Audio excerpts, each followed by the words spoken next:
ಆತ್ಮೀಯ ಬಂಧುಗಳೇ, ಶ್ರದ್ಧೆಯ ತಂದೆ ತಾಯಂದಿರೇ, ನಲ್ಮೆಯ ಸಾಹಿತ್ಯಾಭಿಮಾನಿಗಳೇ, ಈ ಲೋಕವನ್ನ ಸೃಷ್ಟಿಸಿದವನನ್ನ ಸಾಕ್ಷಾತ್ಕರಿಸಿಕೊಳ್ಳುವುದು ಹೇಗೆ?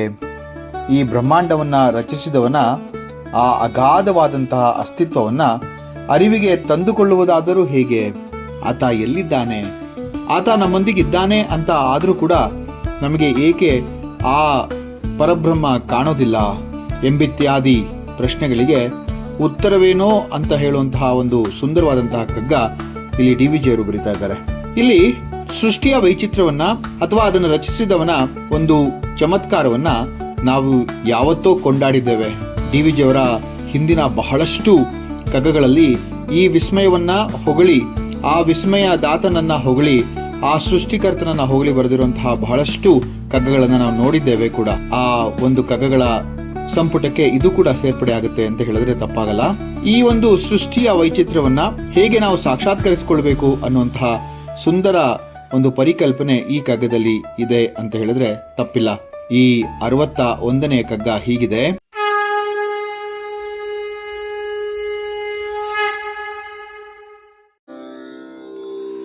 ನಕ್ಷತ್ರ ಮಂಡಲದಿನಾಚೆಯಿಂದೊಂದು ದನಿ, ವಕ್ಷೋ ಗುಹಾಂತರದಿನೊಂದು ದನಿಯಿಂತಿ, ಸಾಕ್ಷಿದ್ವಯವು ನಿನ್ನೊಳೊಂದು ಗೂಡಿದೊಡದೆ, ಪ್ರೇಕ್ಷೆ ಪರಬೊಮ್ಮನದು ಮಂಕುತಿಮ್ಮ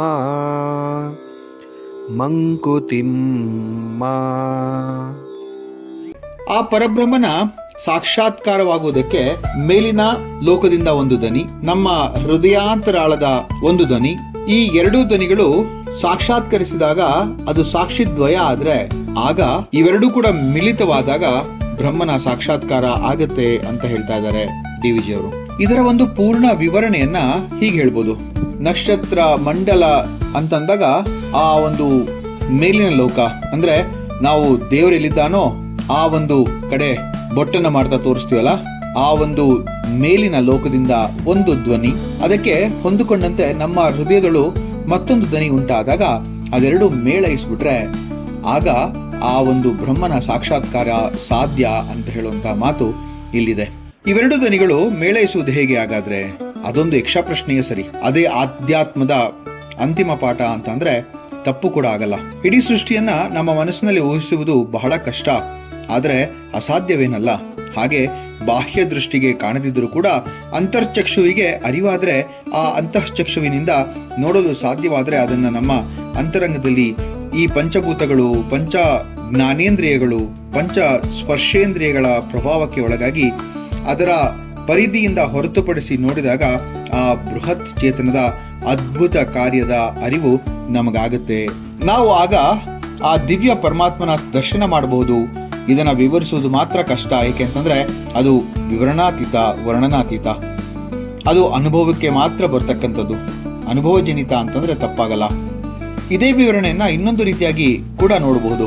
ನಾವುಗಳು ಕಂಡಂತಹ ಬೋಧನೆಗಳು, ವಿಚಾರಗಳು, ತಿಳಿದವರಿಂದ, ಪಂಡಿತ ಜ್ಞಾನಿಗಳಿಂದ, ಸಾಧು ಸಂತರಿಂದ, ಸಾಧಕರಿಂದ ಕೇಳಿ ತಿಳಿದ ವಿಚಾರಗಳನ್ನ ಅರ್ಥ ಮಾಡಿಕೊಂಡಾಗ ಆಗುವಂತಹ ಬಾಹ್ಯ ಧ್ವನಿ ನಮ್ಮ ಅರಿವಿಗೆ ಬಂದ್ರೆ, ಅದೇ ರೀತಿಯಾಗಿ ನಾವು ಬಾಹ್ಯವಾಗಿ ಅರಿತ ವಿಷಯವನ್ನ ಜ್ಞಾನದಿಂದ ಪಡೆದ ಅನುಭವದಿಂದ ದೀರ್ಘಕಾಲ ಅನುಭವಿಸುವಂತಾದರೆ ಆಗ ಮೇಲಿನಿಂದ ನಮಗೊಂದು ದಿವ್ಯವಾಣಿ ಗೋಚರವಾಗಿ ಕೇಳಿಸುತ್ತೆ.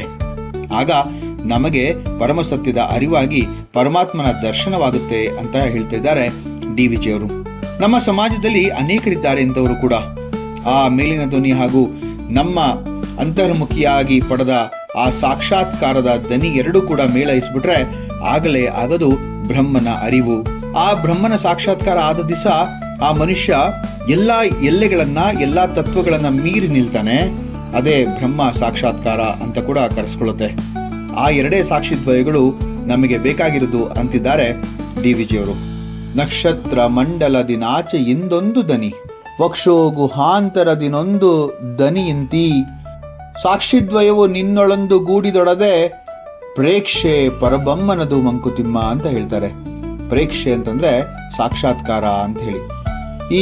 ಈ ವಕ್ಷೋ ಗುಹಾಂತರ ಅಂತಂದ್ರೆ, ವಕ್ಷ ಅಂತಂದ್ರೆ ಹೃದಯ, ಗುಹಾಂತರ ಅಂದ್ರೆ ಹೃದಯದೊಳಗೆ ಅಡಗಿರುವಂತಹ ಒಂದು ಮಾತು ಅಂತ ಹೇಳಿದ್ರೆ ತಪ್ಪಾಗಲ್ಲ. ಇಂತಹ ಅದ್ಭುತವಾದಂತಹ ಒಂದು ಮಾತನ್ನು ಹೇಳ್ತಾರೆ. ಪರಬ್ರಹ್ಮನ ಸಾಕ್ಷಾತ್ಕಾರ ಆಗೋದಕ್ಕೆ ಅಂದ್ರೆ ಪ್ರೇಕ್ಷೆ ಆಗೋದಕ್ಕೆ ಒಂದು ಆ ಪರಲೋಕದಿಂದ ಬಂದಂತಹ ಒಂದು ಧ್ವನಿ, ಅದಕ್ಕೆ ಹೊಂದಿಕೊಂಡಂತೆ ನಮ್ಮ ಹೃದಯದಳು ಮತ್ತೊಂದು ಧ್ವನಿ ಮೇಳೈಸ್ಬಿಟ್ರೆ ಆ ದಿನವೇ ಬ್ರಹ್ಮನ ಸಾಕ್ಷಾತ್ಕಾರ ಅಂತ. ಅರ್ಜುನನಿಗೆ ಕೃಷ್ಣ ಮಾಡಿದ್ದು ಕೂಡ ಅದನ್ನೇ ಅಲ್ವಾ. ನೋಡಿ, ಆ ಮೇಲಿನಿಂದ ಬಂದಂತಹ ಧ್ವನಿ ಮತ್ತೆ ಕೃಷ್ಣ ನರನ ಅವತಾರದಲ್ಲಿ ವಿಷ್ಣು ಅರ್ಜುನನಿಗೆ ಒಂದು ಹಿತೋಪದೇಶ, ಆ ಒಂದು ಧ್ವನಿ ಮೇಳೈಸಿದಾಗ ಆ ಅರ್ಜುನನಿಗೆ ದಿವ್ಯ ಸಾಕ್ಷಾತ್ಕಾರದ ದರ್ಶನ ಆಗುತ್ತೆ. ಅದೇ ಸಾರ್ಥಕ ಬದುಕಿನ ಲಕ್ಷಣ ಅಂತ ಹೇಳಿದ್ರೆ ತಪ್ಪಾಗಲ್ಲ. ಮುಂದಿನ ಕಗ್ಗದೊಂದಿಗೆ ಮತ್ತೆ ಭೇಟಿ ಆಗ್ತೇನೆ. ನಮಸ್ಕಾರ.